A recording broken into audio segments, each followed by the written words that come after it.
Aider, c'est bien. Mais en réalité, aider, c'est faire en sorte que cette personne n'ait plus besoin de toi. Le contraire, c'est de l'assujettissement. Les conscients et les conscientes. Bienvenue dans cette nouvelle vidéo dans laquelle je vais te raconter une histoire réelle. Et tu comprendras la leçon de vie qui se cache derrière, qui est en rapport avec la famille. Parce que de nombreuses familles rencontrent encore ce problème. Mais après avoir écouté cette vidéo, je crois que tu comprendras pourquoi et comment désormais sortir de cette situation. De quoi il s'agit? Il s'agit de 10 amis qui habitent dans la même cité, dans un même immeuble, de familles différentes. Et ils ont pour habitude de tout faire ensemble. Ils sont comme une famille. Et ce soir, ils revenaient d'une partie de foot. Ils rentraient à la maison et sur le chemin, ils ont rencontré une dame qui habite dans la cité et qui avait fait des courses. Et elle avait des sacs un peu lourds et c'était difficile pour elle de les transporter. Alors, qu'est-ce qu'ils ont fait?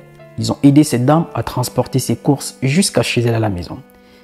Une fois arrivés chez elle, la dame leur a demandé si jamais ils avaient besoin de quelque chose. Ils ont tout simplement dit qu'ils ont besoin de l'eau. Elle leur a offert de l'eau. Après avoir bu, ils étaient sur le point de partir. Elle leur a donné un cadeau.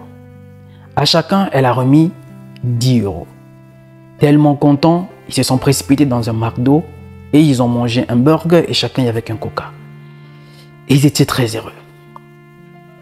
Et c'est là où la leçon de vie commence. Toi et moi, à la place de ces jeunes, on aurait fait la même chose. Content d'aller s'asseoir, manger et se dire, ça c'est la sueur de notre fond. On a travaillé pour avoir ces 10 €. Mais il y a une erreur qu'ils ont commise.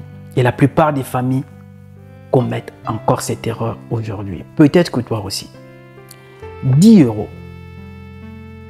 10 personnes. On a 100 €. Mais avec 100 €, on fait les courses de plus de 10 personnes. De manière à ce que chacun mange à sa faim. Tu peux acheter du riz, de la viande, du poisson, des légumes, des fruits, des jus avec 100 €. Mais non, ils n'ont pas pensé ensemble. Ils ont pensé individuellement. Qu'est-ce que je veux que tu comprennes? À chaque moment, à chaque fois que tu penseras individuellement, il sera assez difficile d'y arriver. Comme on dit souvent, seul, on va plus vite, c'est vrai. Mais ensemble, on va plus loin. Et je disais, je vais m'appesantir plus sur la famille parce que ce sont les familles qui rencontrent ce véritable problème. Vous savez, la plupart des familles qui ont bâti des empires, des entreprises familiales, qu'aujourd'hui on voit des familles qui ont des entreprises qui vont de la 2e, 3e à la 4e génération. C'est parce qu'elles ont compris la nécessité de le faire ensemble. Pas l'individualisme. Parce que l'individualisme, en fait, faiblit et divise. Et la plupart des familles qui n'ont pas encore compris cette leçon, cette importance de le faire ensemble, peinent à décoller. Je vais te prendre quelques exemples faciles. Nous connaissons tous autour de nous une famille dans laquelle il y a plus ou moins un riche. Genre un riche, on sait que voilà, c'est le boss de la famille, c'est la principale source de revenus de la famille. Si tu as besoin de quelque chose, tout passe par lui. Tout le monde ne dépend que de lui. Et pour ces personnes-là, ils se confortent dans leur position parce que voilà, ils ont tous les honneurs. Tout doit passer par lui. On a besoin de son aval, de son accord, de sa présence pour faire quoi que ce soit. Et ça les arrange ainsi.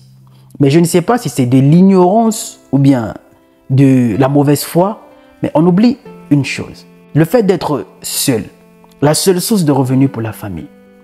On vit dans un monde aujourd'hui où on sait consciemment que demain n'est promis à personne. La vie est frappe dure, surtout au moment où on s'y attend le moins. Demain, cette personne n'est plus là. Ou a fait un accident qui la rend invalide.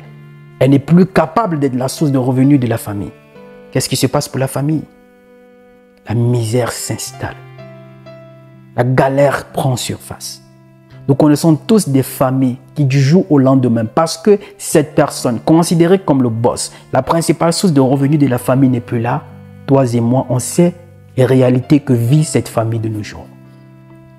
Alors que, si étant dans ta position, celui qui a eu cette possibilité d'avoir ce statut social, d'être considéré comme le boss, d'être la principale source de revenus, si tu as cette sagesse, cette sagacité de Positionner plus ou moins certains membres de la famille, frères, sœurs, cousins, cousines, de manière à ce qu'ils puissent d'abord, eux, être autonomes, ne plus vraiment dépendre de toi, mais aussi être une source de revenus.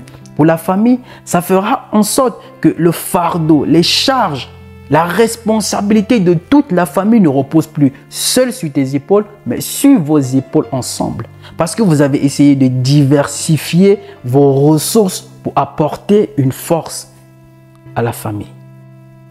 Mais non, pour la plupart, on reste dans l'individualisme. Si j'ai réussi, je dois être le seul boss de la famille. Et parfois, certains refusent de tendre la main aux autres parce qu'ils se disent, une fois ils ont réussi, ils ne dépendront plus de nous et je perdrai soit les honneurs que j'ai l'habitude d'avoir. Le regard de toute la famille ne sera plus seulement projeté sur moi, mais je vais partager ça avec lui. Et cet égoïsme-là fait en sorte qu'on ne puisse pas tendre la main aux uns et aux autres en oubliant que on n'est pas non seulement en train de se rendre service à soi, mais on ne rend pas service à ceux qu'on prétend aimer, qui est cette famille.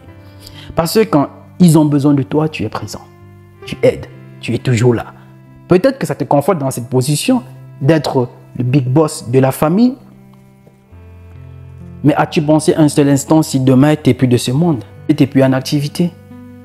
Vous savez, c'est parce que de par ta position, de par cette sagesse que tu peux y avoir, de par tes relations, de peut-être ton patrimoine, de diversifier, positionner certains membres de la famille d'une façon ou d'une autre, de par leur potentiel, de manière à ce qu'ils produisent quelque chose pour être autonomes.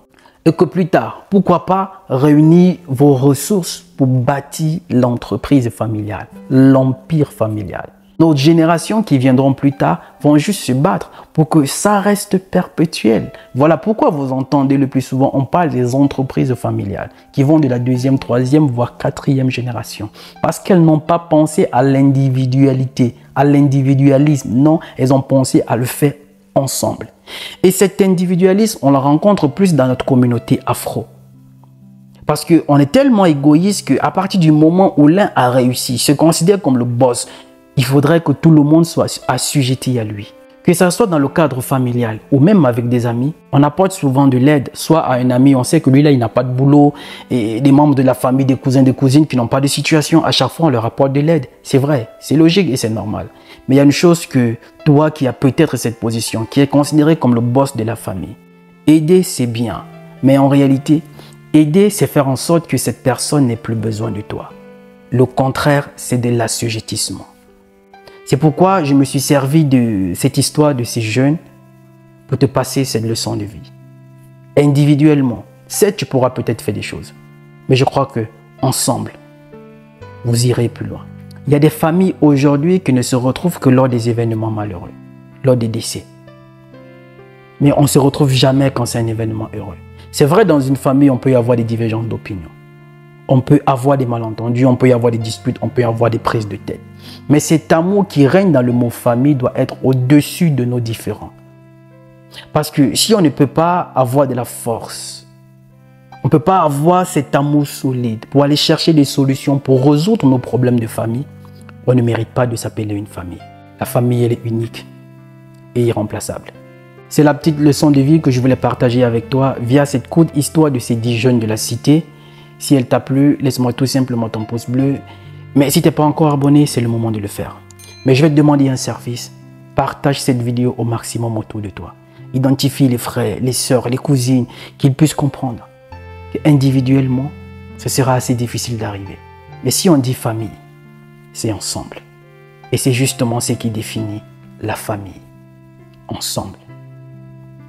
Je suis Roland Campbell, ton frère.